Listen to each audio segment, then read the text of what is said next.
C'est grâce au personnel, une EHPAD qui se fait remarquer. C'est une EHPAD qui a été une des premières, enfin un des premiers établissements à avoir ce que l'on appelle la téléconsultation, consultation à distance. Grâce, et là je veux les citer, je les vois dans le fond, à notre pharmacienne et surtout au mari de la pharmacienne, Michel et Sophie, qui, grâce à leurs compétences, ont mis en place, Michel là-bas, mis en place cette téléconsultation qui fonctionne très très bien. Ce qui permet aux résidents, au lieu de se déplacer à l'hôpital, d'avoir un service directement local. Et là, je trouve ça formidable. Donc ça, c'était une première. Et on en revient à Humanitude. Première en Vendée, premier établissement en Vendée, premier établissement dans les Pays de la Loire. Donc je suis très fier de pouvoir tout à l'heure dévoiler la plaque Humanitude qui concrétise un travail long, un travail important, un travail sérieux de la part de Madame Dequier, certes, mais surtout du personnel, que je tiens personnellement donc à remercier et à féliciter pour ce travail que vous avez réalisé.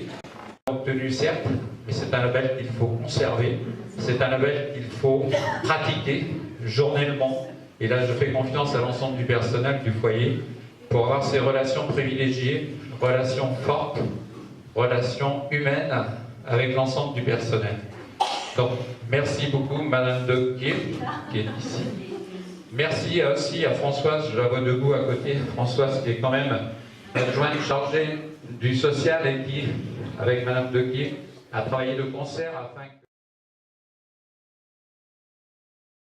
On sent une sérénité, ça se sent tout de suite quand on rentre dans une EHPAD et qu'on voit que les personnes sont bien traitées, qu'il y a de la dignité et que le personnel a l'air épanoui. L'association a permis effectivement de soutenir des personnes comme Madame Dequier. Elle a permis de créer ce label Humanitude, l'établissement.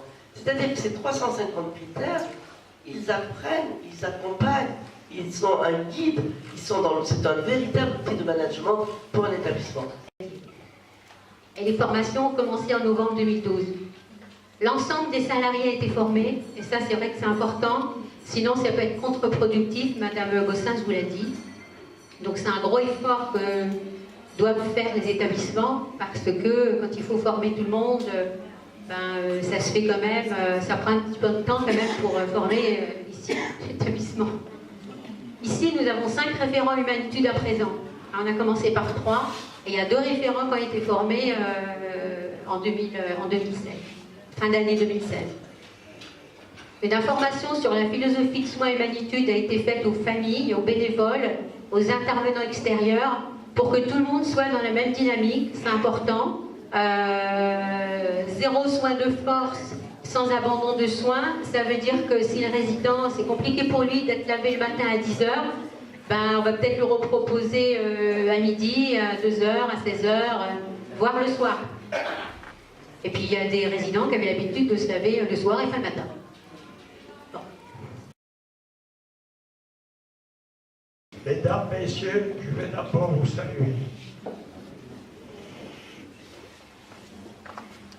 Je veux vous remercier de votre présence, votre participation à cette cérémonie de labellisation. Je suis à Reculons-en-Bas, résident depuis 4 ans et président du Conseil de vie sociale. Je ferai vous apporter mon témoignage quant à l'arrivée de l'Humanitude, un changement dans la prise en soin, un changement dans la manière de considérer la personne. Aujourd'hui, personne n'est rejeté, chaque demande est honorée. Et je suis ravi qu'on puisse trinquer aujourd'hui pour cette reconnaissance de cette fête. Je remercie tous ceux qui ont participé à la mise en route. Merci de votre écoute.